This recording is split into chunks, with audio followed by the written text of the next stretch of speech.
अब जेलेंस्की की मधुमक्खी ब्रिगेड पर है सभी की निगाहें, क्योंकि रूस यूक्रेन युद्ध का एक नया चैप्टर खुल गया है। आज यूक्रेन के एक सैनिक की मौत का एक ऐसा वीडियो सामने आया कि देखकर आपके भी रोंगटे खड़े हो जाएंगे। जेलेंस्की अब अपने ही सैनिकों को मारने पर मजबूर हैं। ऐसा क्यों हो रहा है, यह आपको भी देखना बेहद जरूरी है, क्योंकि जेलेंस्की के सामने पुतिन ने अब कोई ऑप्शन ही नहीं छोड़ा है। और यही वजह है कि जेलेंस्की ने अब अपनी मधुमक्खी ब्रिगेड को लड़ने के लिए नया ऑर्डर जारी कर दिया है।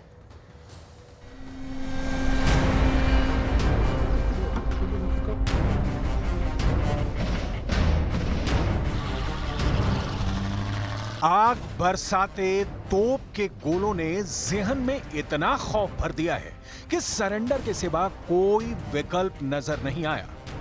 जान बचाने के लिए सैनिक आत्मसमर्पण करने जा रहा है। दर्द से वो इतना टूटा है कि पांव धीरे धीरे उठ रहे हैं। लेकिन ये क्या, सरेंडर करने से पहले सैनिक के चीथड़े उड़ गए। नहीं, दुश्मन रूस ने नहीं, अपने ही देश यूक्रेन के ड्रोन ने सैनिक को मार डाला। यह तस्वीर गवाह है कि यूक्रेन के सुप्रीम कमांडर जेलेंस्की के सैनिक इस वक्त किस बुरी परिस्थिति से गुजर रहे हैं।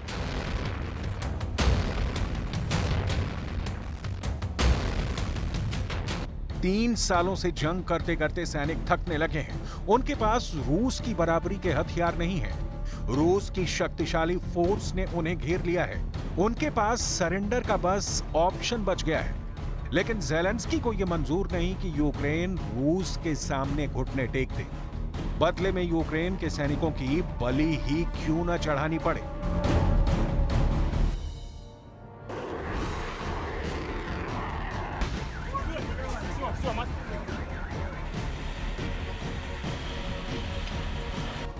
दूसरी ओर जेलेंस्की बिजी है युद्ध में नई रणनीति के लिए नहीं, युद्ध में रूस को पटखनी कैसे दें इसके लिए नहीं, फुटबॉल के मैदान में यूक्रेन की जीत देखने के लिए।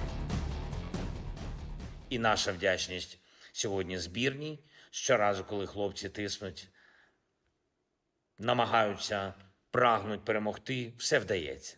Я говорив сьогодні з ними перед матчем із Сергієм Ребровим, з Андрієм Шевченком, з хлопцями. Дуже сподівався, що буде хороший результат для України, для наших людей, для того, щоб всіх підтримати на шляху до нашої перемоги кожного.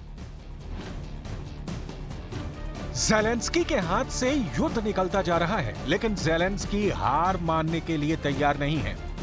जेलेंस्की की इसी जिद का नतीजा है कि यूक्रेन के सैनिक युद्ध के मैदान में मारे जा रहे हैं और जेलेंस्की फुटबॉल के मैदान में मिली जीत पर जश्न मना रहे हैं। इस बीच यूक्रेन को मदद में हुई देर के चलते उसकी स्थिति कमजोर हुई है।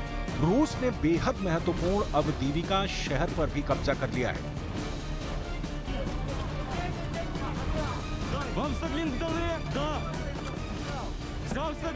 मिसाइल स्ट्राइक की वजह से घर, स्कूल, अस्पताल तबाह हो चुके हैं। आबादी का 1/3 हिस्सा मेंटल हेल्थ इश्यूज से जूझ रहा है, जैसे अवसाद और पोस्ट ट्रॉमेटिक स्ट्रेस डिसऑर्डर से।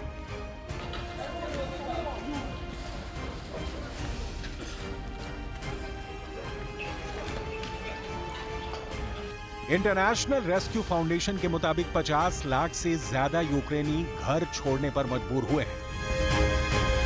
Закрила руками обличчя и в позу эмбриона я впала. И так лежала какой-то период. Я чувствовала, что что-то сыпаться на меня начало.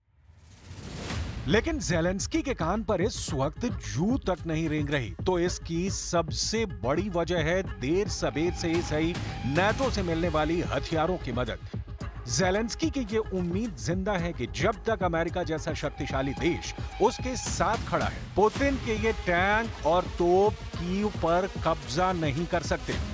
इसका ताजा उदाहरण है यूक्रेन को अमेरिका से मिली रियायत। अमेरिका ने यूक्रेन को छूट दे दी है कि वो अमेरिका निर्मित हथियारों का इस्तेमाल अब केवल खार्किव में ही नहीं बल्कि कहीं पर भी कर सकता है। इससे यूक्रेनी सुरक्षा बल रूसी सेना को सीमा पर कहीं भी निशाना बना सकेंगे।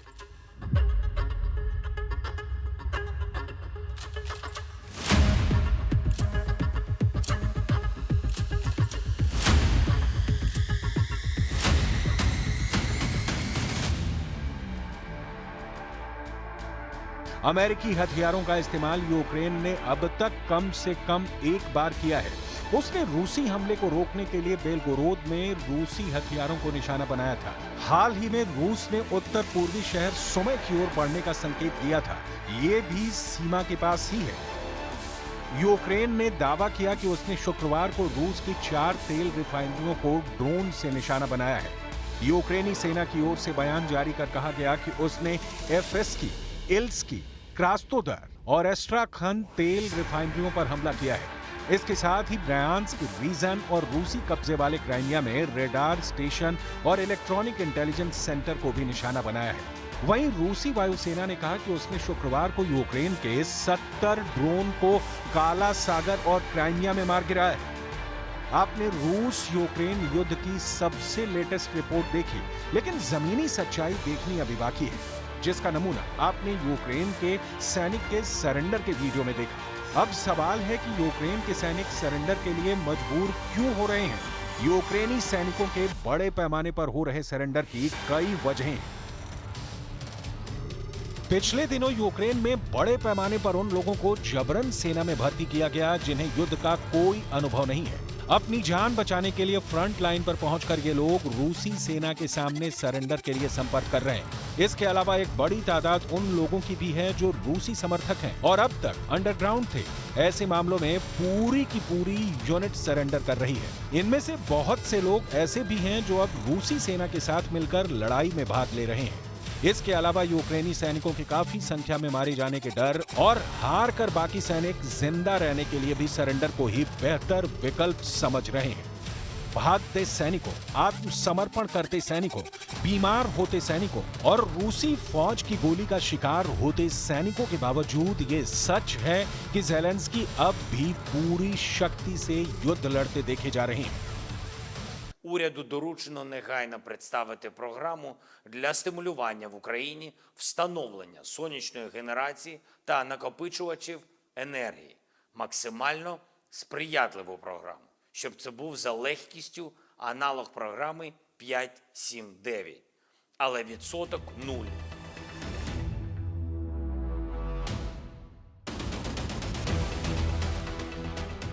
लेकिन ज़ेलेंस्की सिर्फ युद्ध लड़ रहे हैं। उनकी लड़ाई से जीत की कोई तस्वीर नहीं उभर रही है। ऐसा नहीं लग रहा है कि रूस के सामने ज़ेलेंस्की बहुत दिनों तक चुनौती बनकर टिके रह सकते हैं। सैनिकों का मनोबल कमजोर हो रहा है, जो लगातार बमबारी, उन्नत हथियारों की कमी और युद्ध के मैदान में नुकसान के कारण है। मोर्चे से सैकड़ों मील दूर शहरों में युद्ध के शुरुआती महीनों में सेना में शामिल होने के लिए कतार में लगे युवाओं की भीड़ गायब हो गई है। ज़ेलेंस्की के पास इस भीड़ को फिर से खड़ा करने का कोई प्लान नहीं दिखता। लंबे चले युद्ध में सिर्फ सैनिक नहीं, आम लोग भी थकने लगे हैं। सवाल है कि फिर इसका हल क्या है, क्योंकि करीब 2 लाख की सेना में ज़ेलेंस्की 40,000 के करीब की सेना गंवा चुके हैं। यूक्रेन का शायद ही ऐसा कोई अस्पताल हो जहां किसी जख्मी सैनिक का इलाज ना चल रहा हो। सेना में बगावत का ये भी एक बहुत बड़ा कारण है। 2 महीने पहले ज़ेलेंस्की ने यूक्रेन में सैनिकों की भर्ती ड्राइव चलाई थी, जिसका लक्ष्य था 5 लाख सैनिकों की भर्ती। लेकिन यूक्रेन में इसके खिलाफ लोग भड़क गए। कहने का मतलब ये कि ज़ेलेंस्की सेना की कमी और हथियार की कमी दोनों से जूझ रहे हैं। दूसरी ओर पुतिन यूक्रेन पर हमले कर रहे हैं। Недавно на встрече с руководством Министерства иностранных дел изложил наше видение работы по созданию равной и неделимой безопасности в Евразии. Мы готовы к широкому международному обсуждению этих ключевых, жизненно важных иностранных дел, изложил наши коллеги работы по созданию равной и неделимой безопасности в организации сотрудничества. Мы готовы к широкому международному обсуждению этих ключевых, жизненно важных. एक रिपोर्ट सामने आई है जिसमें बताया गया है कि रूस ने यूक्रेन पर पहली बार 3 टन का FAB-3000 बम का इस्तेमाल किया है। वॉर जोन की रिपोर्ट के मुताबिक फैब 3000 रूस के सबसे विस्फोटक बमों में से एक है। इन बमों के जरिए 3 मंजिला इमारत को निशाना बनाया गया है। रिपोर्ट में ऐसा भी दावा है कि रूस ने यूक्रेन में बड़े पैमाने पर 6600 पाउंड के फैब 3000 M54 बमों को तैनात भी कर दिया है। यूक्रेन पर हमला करने के लिए रूसी सेना कई बमों का इस्तेमाल कर रही है, जिनमें 500 किलोग्राम श्रेणी के छोटे ग्लाइड बमों की संख्या सबसे ज्यादा है। दूसरी ओर रूस ने यूक्रेन के ऊर्जा संयंत्रों पर फिर हवाई हमले किए हैं। 9 क्रूज मिसाइलों और 27 ड्रोन से यूक्रेन के बिजली ग्रिड को निशाना बनाया गया। इसके बाद यूक्रेन ने पूरे देश में ब्लैकआउट की घोषणा कर दी। वहीं यूक्रेन ने भी रूस के तेल डिपो पर ड्रोन से हमले किए हैं। इससे दोनों देशों के बीच एक दूसरे पर लगातार हमले करने से युद्ध और तेज होने की आशंका बढ़ गई है। यूक्रेन को अमेरिका से मंजूरी मिलने पर हॉलैंड से 24 और डेनमार्क से 19 F-16 मिलने हैं। लेकिन अब ज़ेलेंस्की ने 3 गुना फाइटर जेट की डिमांड सामने रख दी है, यानी पुतिन को रोकने के लिए 3 गुना ज्यादा ताकत की मांग की है। अब क्या ये डिमांड पूरी होगी? हॉलैंड में अभी यूक्रेन के पायलट F-16 पर ट्रेनिंग ले रहे हैं, लेकिन क्या ये वाकई पुतिन की वायुसेना का मुकाबला कर पाएंगे? अभी कहना बहुत मुश्किल है। Звичайно, ми працюємо над тим, щоб дати Україні більше захисту ППО. Працюємо з усіма партнерами і дійсно в постійному режимі переконуємо їх. І ще одне. Ніколи російський терор не буде залишатись безкарним. Ми крок за кроком робимо так, щоб російська держава відчувала наслідки і ціну свого. यूक्रेन को एयर डिफेंस चाहिए, फाइटर जेट भी चाहिए, मिसाइल और रॉकेट के साथ तोप के गोले भी चाहिए। यही वजह है कि ज़ेलेंस्की ने अब ऐसे ही और हथियारों का इंतजाम करना शुरू कर दिया है। यूक्रेन ने हथियारों की एक लिस्ट तैयार कर ली है। ज़ेलेंस्की को अमेरिका के नए हथियार पैकेज से बड़ी उम्मीद है। जून के महीने में यूक्रेन के और टुकड़े ना हो, इसके लिए व्हाइट हाउस की तरफ से बड़ा ऐलान किया गया है, जिसमें $6 बिलियन के वो हथियार हैं जो रूस के हमलों पर ब्रेक लगा सकते हैं। $6 बिलियन यानी 50,000 करोड़। इतनी रकम में यूक्रेन को मिलने वाले हथियार देख लीजिए। इसमें पैट्रियट एयर डिफेंस सिस्टम है, इसमें नेसम्स एयर डिफेंस सिस्टम है, इसमें हाइमार्स मल्टी रॉकेट सिस्टम है, साथ में 155 मिलीमीटर वाले तोप के गोले हैं। सवाल है कि ये हथियार कब तक रूस को रोके रहेंगे? कब तक नाटो व्लादिमीर पुतिन के इरादों को कमजोर करने का दावा करेगा, जबकि अब तक के युद्ध में वो पूरी तरह से फेल साबित हुआ है। जून 2024 का महीना यूक्रेन के लिए वो आफत लेकर आया है जिसका सामना ज़ेलेंस्की ने अभी तक नहीं किया है। सवाल है कि आगे क्या होगा? यूक्रेन को डर है कि जून के महीने में रूस ने उसके 100 टुकड़े करने का प्लान बना लिया है। लेकिन ज़ेलेंस्की लगातार अपनी फौज में हौसले का ईंधन भरने की कोशिश कर रहे हैं ताकि खार्किव के आसपास उनकी सेना का कमांड स्ट्रक्चर चकनाचूर न हो जाए।